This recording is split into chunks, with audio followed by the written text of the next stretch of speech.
Bonsoir et merci d'être des nôtres sur RTI2 en société, inauguré le mercredi 19 mars dernier par le vice-président de la République, Timoko Mele Turkone.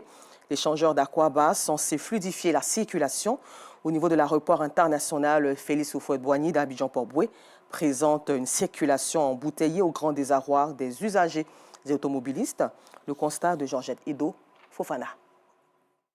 2 jours après son ouverture, l'échangeur du carrefour Akwaba dans la commune de Port-Boué est embouteillé ce vendredi après-midi. L'embouteillage est indescriptible. Ça fait plus d'une heure que je suis dans l'embouteillage. Je ne sais pas qu'est-ce qui se passe. Je ne sais pas si ça change quelque chose. Peut-être que le travail n'est pas encore fini. Quand ça sera fini, ça va changer. Mais pour l'heure, là, on est dedans. Vraiment, on a pensé que ça allait être bon, mais jusqu'à présent, le problème n'est pas encore résolu. Et si vous pouvez essayer de voir au niveau de l'ancien Koumassi pour nous, et ça va vraiment désengorger un peu la voie. Et parce qu'à la descente de l'échangeur, la voie est rétrécie. Et ça crée toujours les bouchons. On s'est déjà tapé au moins 2 heures de temps dans l'embouteillage. Hein. On vient du port. Nous sommes souhaités des prestations. 2 heures de temps dans l'embouteillage, déjà la journée est déjà finie. Hein. Et nous ne sommes même pas encore arrivés à destination. Un manque à gagner pour les conducteurs de véhicules de transport en commun qui assurent la liaison entre les communes de Trècheville, Makori, Koumassi et Port-Boué. Les travaux sont bien faits, mais l'embouteillage est toujours là. C'est ce qu'on n'arrive pas à comprendre. Qu'est-ce qui provoque l'embouteillage? Parce que depuis lors, on est dans l'embouteillage, quand les travaux sont finis, il y a toujours l'embouteillage.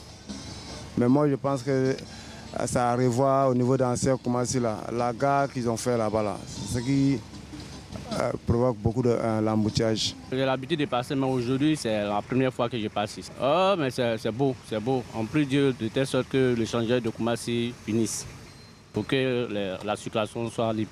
Entièrement, c'est pas fluide. Je pense que c'est peut-être les travaux ne sont pas encore finis, c'est tout. Financée par la Banque mondiale à plus de 30 milliards de francs CFA, cette infrastructure routière devrait faciliter le trafic dans le Grand Abidjan. Selon Yao Konan, technicien sur ce chantier, cette circulation dense après l'inauguration de l'échangeur est due aux travaux en cours au carrefour de l'ancien Koumassi. Le pont est bien fait. La circulation, normalement, ça doit être ici, ça doit être tranquille. On a constaté un peu que le problème, là, ça vient de devant. Les voitures passent en bas du pont et viennent croiser ceux qui quittent à l'aéroport. Ça devient 2 voies. Ceux qui quittent à Gonzague, ils viennent et ils passent sur le pont. Ça veut dire que ceux qui quittent en bas du pont et puis l'aéroport, ils vont se croiser. Les 3 voies se croisent devant là-bas. Arrivé à Saint-Koumassi au feu, toutes les voitures s'arrêtent là-bas.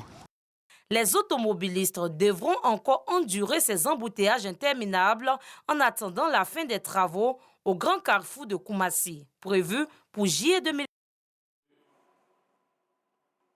Et dans un autre registre, au marché Forum dans la commune d'Adjamé, l'activité de pousseurs de charrettes est communément appelée pousse-pousse ou autre. Ces hommes qui transportent des marchandises à l'aide de brouettes restent intenses, notamment pendant le mois de Ramadan.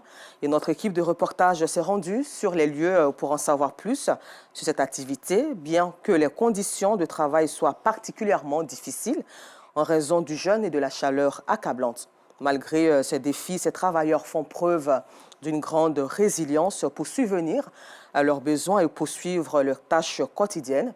Cécilia Bassolé, Yamki Lermel et Sidiki Ouattara sont allés vers ces jeunes et vous les verrez ce soir.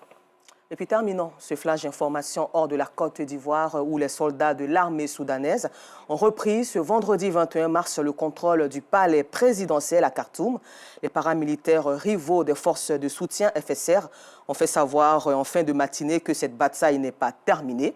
Les FSR occupaient le siège de la présidence depuis le début du conflit avec l'armée en avril 2023. Rendez-vous à 19h30 pour le temps d'information complet.